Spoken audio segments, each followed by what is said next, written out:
Bueno, eh, yo soy Álvaro, soy el papá de Santiago. Mi nombre es Fernando Viera, soy diseñador industrial, aunque me falten 2 materias para recibirme, pero estamos ahí. Bueno, mi nombre es Marcos Champani. La historia cuenta, digamos, porque por la edad no la recuerdo. Nos habrían puesto en el Moisés uno al lado del otro y ahí nos conocimos técnicamente. Bueno, mi nombre es María Eugenia Viladiez, casi todos me conocen como Maru. Soy docente hace casi 15 años en la Cátedra de Diseño Industrial de la profesora Anabela Rondina. Yo soy Pablo Sepiurca, soy el hermano de la mamá de Santiago. Bueno, mi nombre es Alejandro, tuve la suerte de conocerlo a Santiago en la universidad. Soy Andrés, soy ex compañero de trabajo de Santiago. Nos conocimos en la facultad. Bueno, mi nombre es Gaspar, el amigo de Santiago y socio, compañero de trabajo. Mi nombre es Andrés Ares, soy uno de los hermanos mayores de Santiago. Y bueno, ¿cómo era Santiago?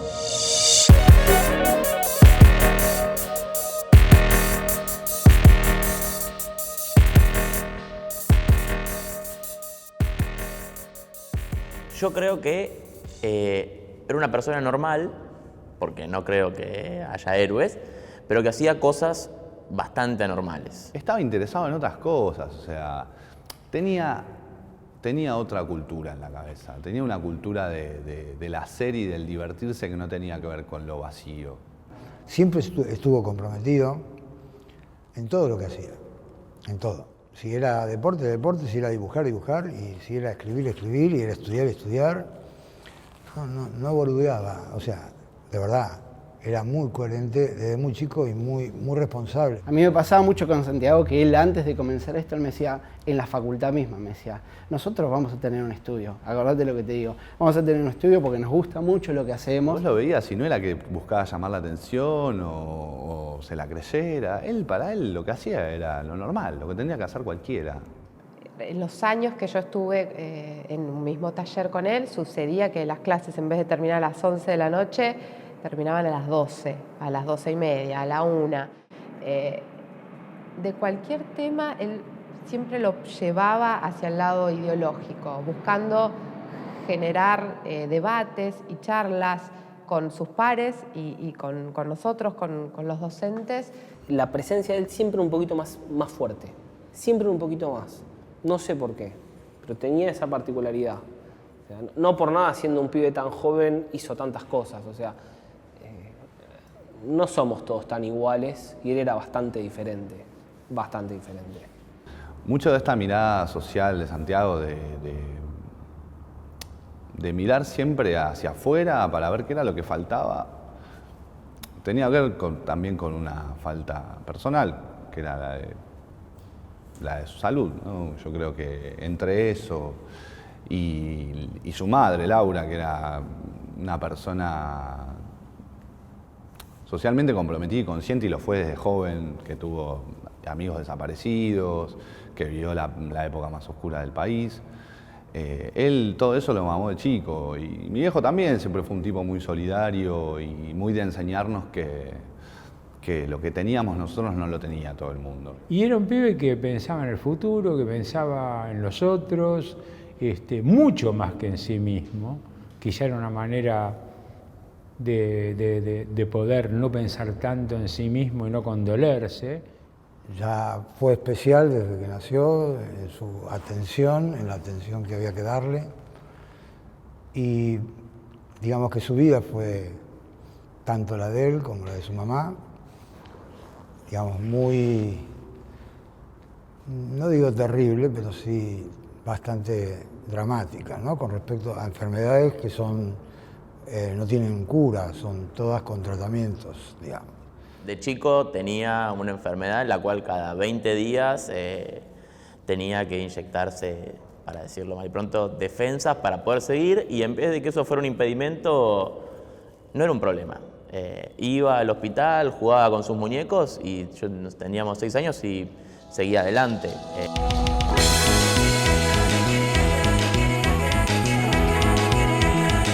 Y fue casi un oficio para él el diseño, ¿no? Es loco eso, porque Era una carrera y para él fue un oficio. La aprendió de verlo, de estar ahí, aprendió de tipografía, aprendió de color, aprendió de editorial.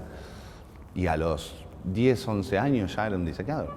Él sabía bastante diseño gráfico porque la mamá era diseñadora gráfica y tenía un manejo, hacía, leer algo bastante amigable, digo, tenía una habilidad para eso. Y al momento de elegir la carrera era, bueno, obtengo los papeles, digo, el título de diseño o no lo obtengo.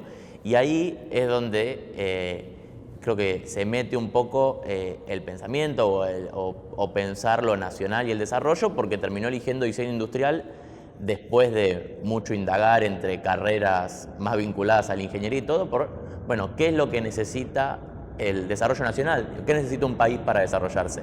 Puntualmente por eso eligió diseño industrial y después a lo largo de la carrera, en los momentos en los cuales pudo o podía decidir dentro de las cátedras o de las propuestas, todos los proyectos venían del lado de la inclusión o la igualdad. Era el que siempre podía aportar desde otro lugar, o sea, se notaba que destacaba, que podía recomendar un libro, linkearlo con una película, traer un tema de la actualidad y compartirlo y generar empatía con sus pares y de esa manera fortalecer y hacer crecer los debates.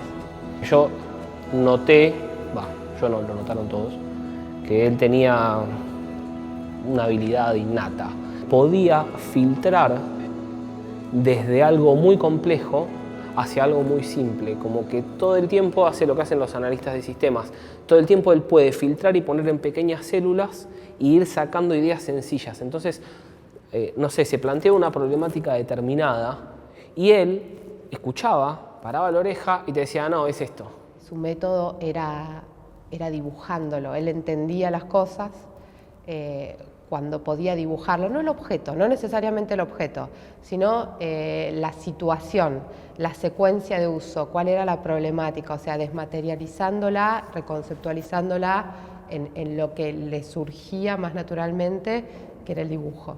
Además de tener capacidad proyectual, porque ante una problemática la cabeza se le abría inmensamente, tiene una capacidad de diseño, de soluciones, de innovadoras en algún punto. Él, yo creo que tenía la capacidad de pensar a veces un poco de una manera más lateral a lo que linealmente nosotros pensamos cómo solucionar un problema. Como que siempre te sorprendía. Miraba atrás con el dado vuelta, o miraba el punto ciego. Era un pibe que sabía bien dónde estaba el punto ciego, dónde estaba aquel punto donde nadie estaba mirando. Entonces, eso lo atravesaba y bueno, genera creatividad. No es una mirada que uno pueda poner, es una mirada que te sale. Le preocupaba mucho el tema de la industria y la industria nacional. Y teníamos ejemplos en diferentes cosas de por ejemplo, no sé, hicimos visitas a fábricas o trabajamos con alguna tecnología puntual y siempre resaltaba lo importante del modelo de país y de tener en cuenta la industria nacional para el desarrollo, lo que tenía que ver con la marca país. Desde los juguetes que hacía en las primeras materias de diseño, que me acuerdo que era un caracol, en donde tenían que jugar sí o sí dos nenes. O sea, el juguete era para dos, uno solo no podía jugar. O sea que ya del principio tenía que compartir. Lo recuerdo que tenían ellos como alumnos que trabajar sobre un trabajo corto de concreción de producto que era agua potable, era la problemática. La mayoría de los alumnos terminaron haciendo jarras muy bien logradas, con mucho nivel de detalle, que se podrían vender en cualquier local de los que conocemos hoy como de diseño. Y eran productos de escala áptica, ¿no?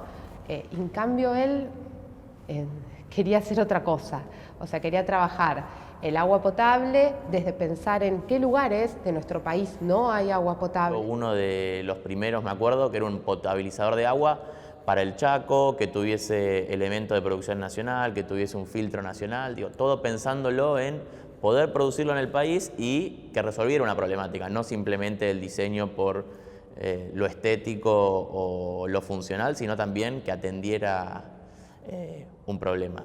y lo que le importaba a la materia era que seamos precisos en los pequeños detalles, en los materiales, etc. Él obviamente eso no le importó y lo que hacía hizo un trabajo que eran botellones de 20 litros apilables. Y el proyecto estuvo excelente, hizo lo que quiso y fue todo un sistema para llegar con agua potable a lugares carenciados.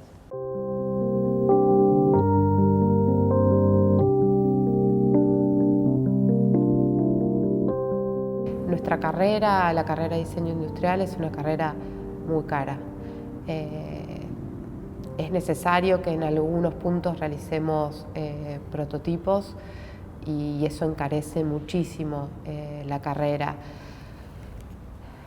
La verdad es que es una preocupación, era una preocupación de Santi todo el tiempo, de él y de sus compañeros, el tema de ver, de ver alumnos que tenían que dejar la carrera por no poder afrontar los costos. Tomando el problema de que los estudiantes de una carrera con inserción en la industria, con el desarrollo nacional, no podían recibirse en tiempo y forma, no podían estudiar la cantidad de materias y no podían tener acceso a la universidad pública. Bueno, ahí había un problema y el Estado tenía que solucionar ese problema. Entonces, de ahí surge un programa del Ministerio de Educación que financiaba estos prototipos, todo pensándolo en función de qué era lo que tenían los estudiantes y qué era lo que tenían que presentar para que el programa y la política del Estado se amoldara a los estudiantes, no para que los estudiantes se amoldaran al Estado, sino que les resolviera los problemas. Y bueno, ahí surgió un programa que tuvo 3 convocatorias y creo que más de 25 millones de pesos en sustentar el desarrollo de prototipos a lo largo y ancho del país. El programa que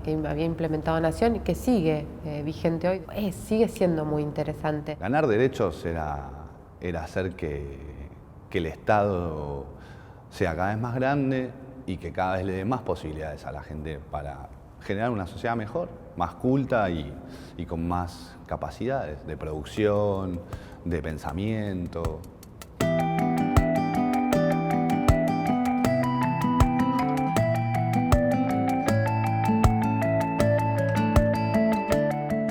TISA fue un proyecto hecho en los talleres de diseño. Todo el taller trabajaba en equipos de alumnos.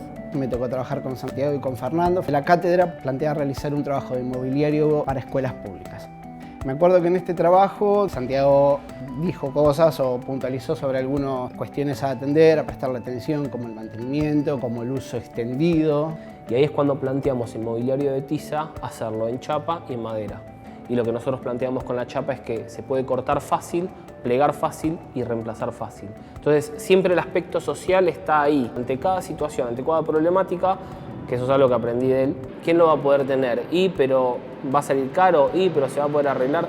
El proyecto obtuvo un 10 en esa cursada y nosotros desde la cátedra les insistimos en que lo presentaran a innovar. Lo presentaron a innovar como en la categoría universidades. Días antes Santiago tenía una especie de premonición que él me decía, tenemos que ir a la entrega de premios, porque el producto está buenísimo, tengo una corazonada, que esto, que el otro, y un poco fue así. Terminamos siendo premiados, además eran muchos que se presentaban, eran 20 que ganaron, o por ahí eran muchos, y fuimos uno de los primeros que se anunciaron. Y finalmente fue lo que él soñó. De repente escuchamos nuestros nombres, no lo podíamos creer, subimos al escenario. Y fue como una muestra de entender que lo que estabas haciendo no estaba tan mal. Se planteaban ellos a sí mismos, ¿para qué estoy en la universidad pública? ¿Qué le voy a devolver yo a la universidad pública? Mi educación vale mucho. Mi educación la paga gente que incluso no puede acceder a la universidad pública. Es el rol de la propia persona de entender que es parte de una sociedad. Y ese trazo, ese arco que vos hacés, desde ese rol hasta hacer el producto y tomar a eso como un condicionante de tu producto, es algo que lo hacía de manera natural, le salía. Hablábamos de cunas, de infancia y mencionamos en ese caso como ejemplo el modelo de Finlandia. De las cunas de cartón, la mayoría, creo que ninguno de los chicos conocía el caso, ninguno de los alumnos. Y nada, lo googleamos ahí mismo, nos pusimos a ver y quedó al tiempo en un pasillo. Santi me dice, me quedé pensando con lo del tema, y le digo, sí, lo que pasa es que acá cartón... ¿Y en Argentina qué? ¿Podemos repartir caja de cartón? Y dijo, no, bueno, si nosotros repartimos caja de cartón, al día siguiente van a decir que ponemos bebés en caja de cartón, entonces claramente esto no se va a poder implementar acá.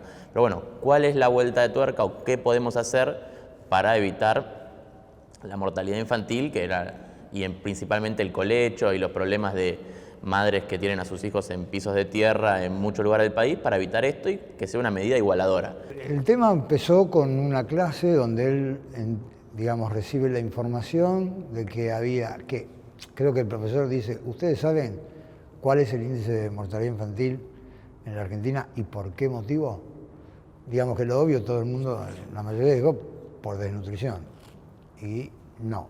Y ahí empiezan a desandar el camino de, bueno, qué es lo que tenemos, qué se puede hacer, cómo se puede hacer, y ahí empieza a surgir Cunita, que ese ya tenía otro nombre antes, pero por un problema de patentes y que ya existía, termina siendo Cunita, y empiezan a ver desde la producción nacional qué se podía hacer, con qué materiales se podía hacer, que cumpliera las normas de seguridad y que principalmente atendiera una problemática que era la mortalidad infantil. El objetivo de Cunita era asistir de alguna manera a las madres que tenían su primer hijo o su segundo, pero sí que las tenían en condiciones que no eran favorables o que no eran las ideales.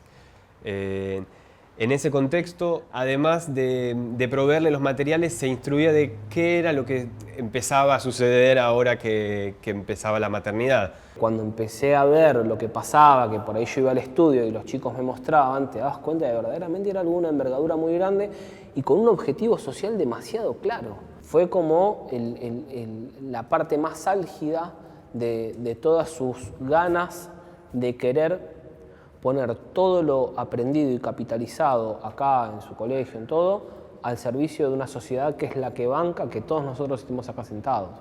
No hay una sociedad atrás que paga los impuestos y no hay gente atrás. Esto no existe.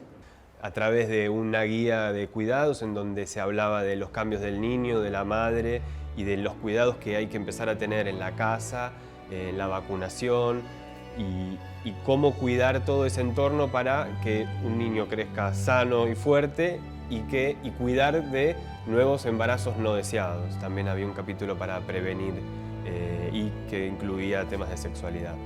El kit no solo brindaba los elementos físicos para que la madre le ponga un buzo al bebé y tenga un lugar para dormir, sino que además le entregaba todo aquello que necesitaba, que iba a necesitar y que la madre por ahí en el momento no sabía que lo iba a necesitar, y a su vez información médica que pueda ayudar en ciertas situaciones donde las personas no tenían conocimiento de cómo actuar, bueno, efectivamente se podía recurrir a la guía.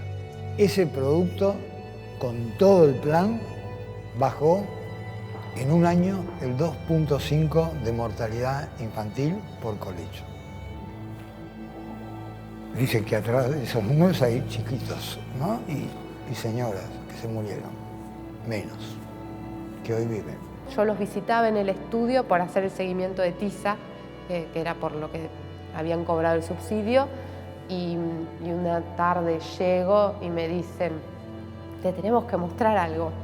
Y le digo, ¿qué? ¿Avanzaron con el proyecto de TISA? ¿Qué sé yo? Me dicen, no. Y me muestran en el nivel digital la primera versión de que no se llamaba Cunita, se llamaba Guagua. ¿Sí? Que era como esta reversión, ellos ya pensando en todo en el plan, en cómo se distribuía esa cosa de, y el Estado la distribuye, o sea, ya venían con todo eso y lo único que tenían era un 3D que estaba muy bien, sobre el cual vimos algunas cosas, y bueno, así empezaron, súper motivados. Así hicieron el primer prototipo, llegué a ver los prototipos, había problemas, se movía, había que bajar el espesor, había que subir, y estaban como muy emocionados con ese tema. Y me acuerdo que otra vez me cuenta Santi que le iba a hacer llegar una cuna a Cristina, y Cristina había sido abuela hace poco, yo también había sido madre hace poco, y me decían, no, la tiene que probar tu hija, la cuna.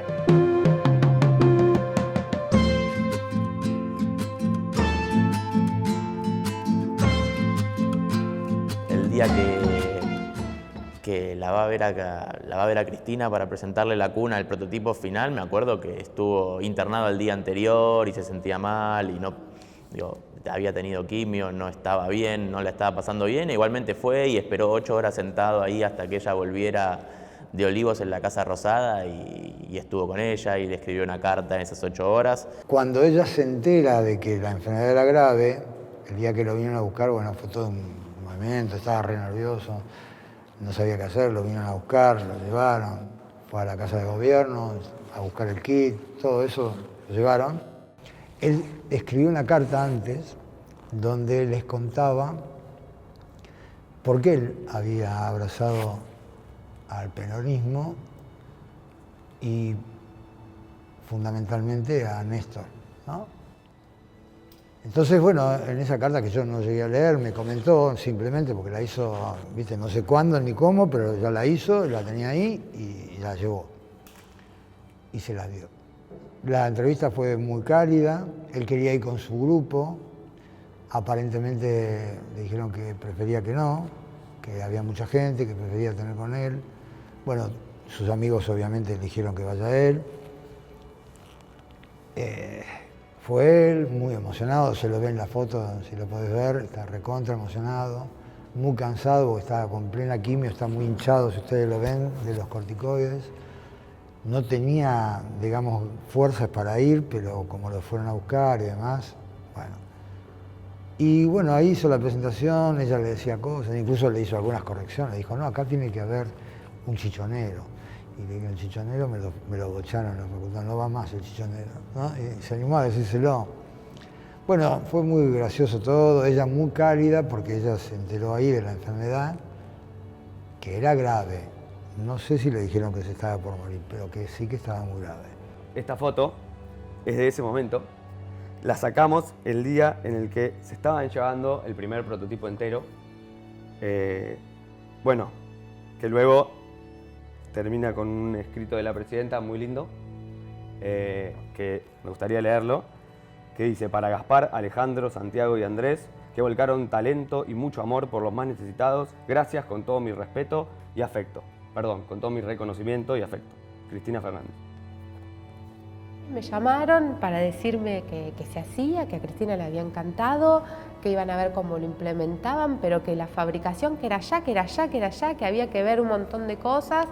Y nada, estaban contentos, la verdad es que se comprometieron un montón con el proyecto, fue a pulmón toda la primera etapa del proyecto, los vi invertir tiempo, dinero, horas de sueño, pasión en el proyecto y cuidaron cada uno de los detalles del producto. Así que nada, el día que se presentó el proyecto me mandaron una foto, yo no podía ir, no me acuerdo por qué no pude ir, que era en Tecnópolis, estaba Cristina, no sé, estaban todos.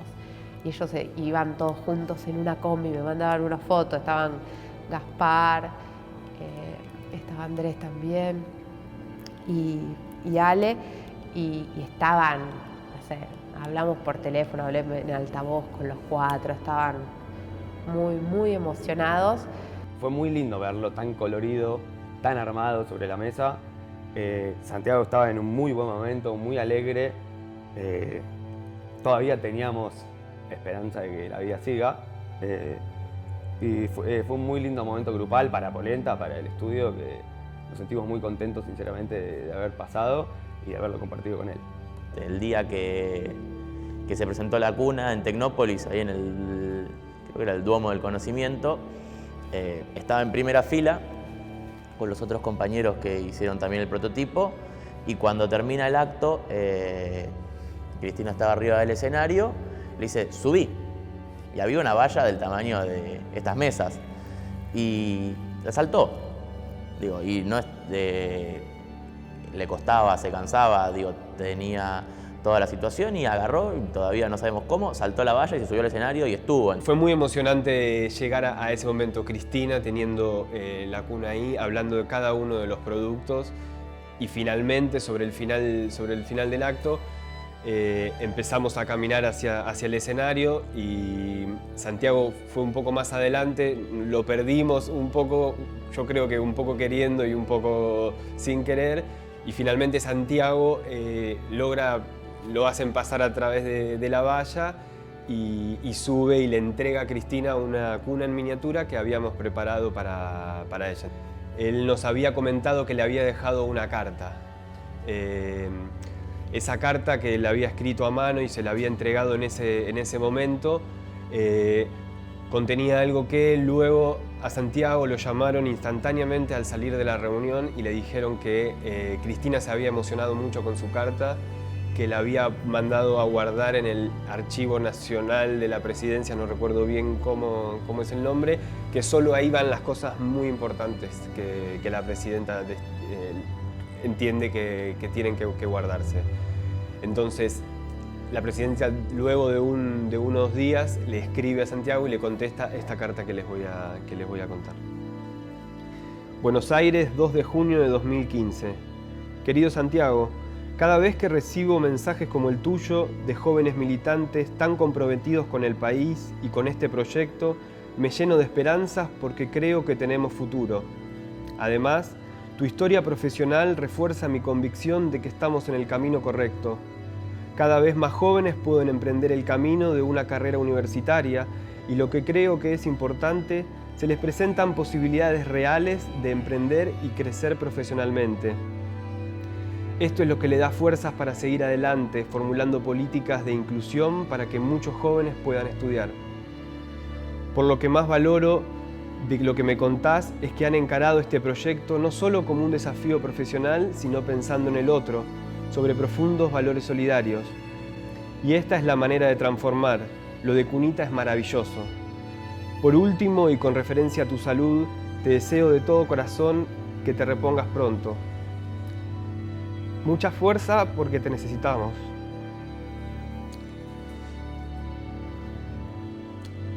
Sé que la tenés y no creo que sea casual el nombre que eligieron para el estudio.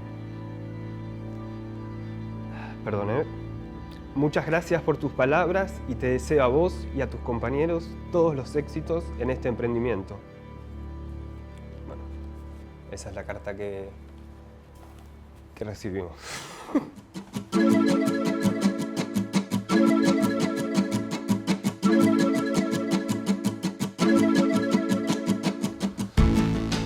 Vas viendo como una progresión de su enfermedad y también sus preocupaciones. O sea, su cuerpo, sobre todo su cuerpo. Él ya creo que se sentía como este robot, una especie de robot y astronauta, donde cada parte era analizada, cada valor de la sangre para él era importantísimo. O sea, él era un diseñador industrial, por lo tanto, era imposible que él no tuviera una mirada global sobre su enfermedad y tener que entender cada cosa como algo que podía definirse entre seguir vivo o no, entre tener que someterse a una operación o no. Y él tenía esta frase que repetía que era: hay que meterle épica. Y yo creo que la épica a él lo motivaba a seguir y a seguir, a seguir. Él era épico. Era muy épico. Y siempre se lo dije a él, siempre tuve la cuestión de tener dentro mío eso que me decía y decirle: loco, vos me decías a mí que nos iba a ir bien, que íbamos a trabajar juntos y gracias en algún punto. Y gracias por enseñarme, porque yo ahí también, algo que no le dejaba decir, que de cada cosa que yo trabajaba con él o participaba en algo, me dejaba algo. Me dejó fuerza, me dejó ganas de seguir haciendo lo que más nos gustaba, seguir haciendo fuerza por los 4, porque nosotros seremos 4 eternamente. Lo que más me gustaba de él es que me podía comunicar con él casi sin hablar. Yo soy un tipo complejo para expresarme, él siempre estaba adelante, muy inteligente y muy provocador. Siempre tenía una propuesta en todo lo que hacía. Es difícil tratar de decir qué nos dejó Santiago, por lo menos a mí y creo que a todas las personas que él tocó o estuvo cerca. A mí me dejó como la imagen de como de un superhombre.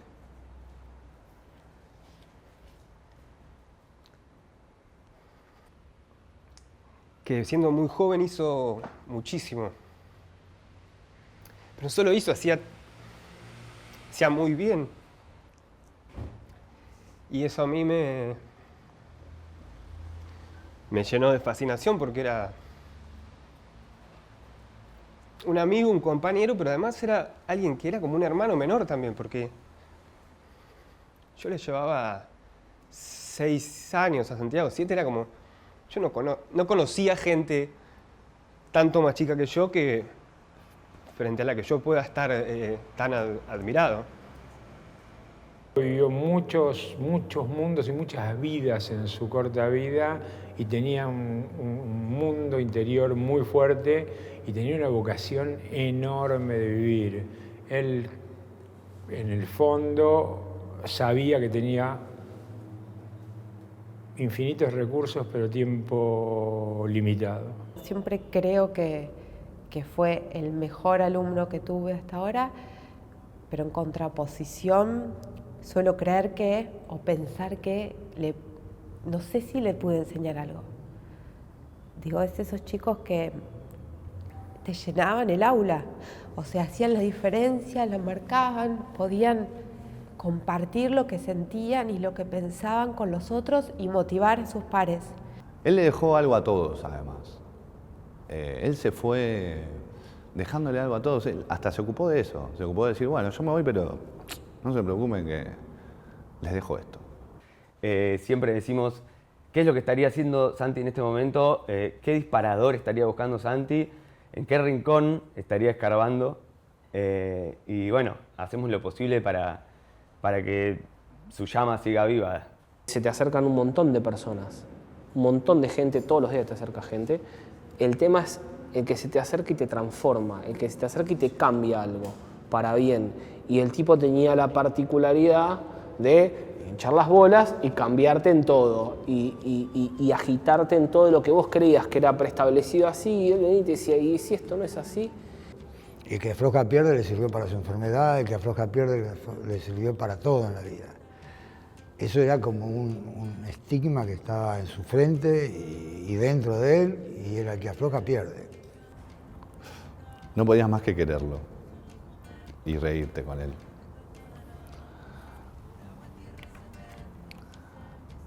Y además cómo se fue complejizando y poniendo flores y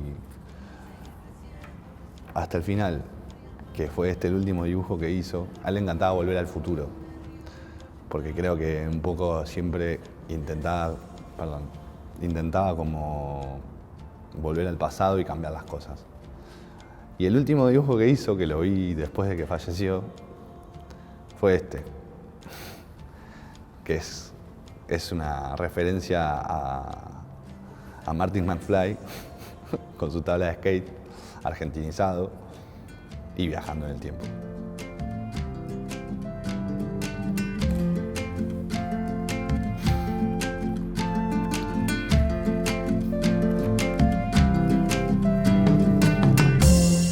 Y ya. Gracias. De nada.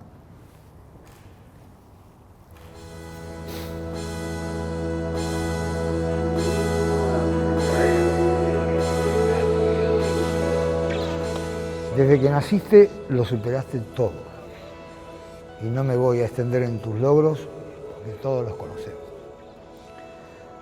Asumir la vida con todo lo que ella conlleva, con todos sus peligros, sin miedo, con fortaleza, sin desvalorizarla, inventando otra vida, ni buscando huidas ni consuelos. A tus 25 años sos un grosso, en todos los aspectos. Un hombre cabal en el sentido más amplio. Me diste y nos seguís dando una lección de vida. ¿Sabés? Aunque todo esto ha sido difícil, agradezco a la vida el estar cerca tuyo. Me sirvió de mucho. Y sin pensarlo, todos esos hechos me han ayudado muchísimo a ser yo también mejor persona. Gracias. Nada más. Bueno, eso.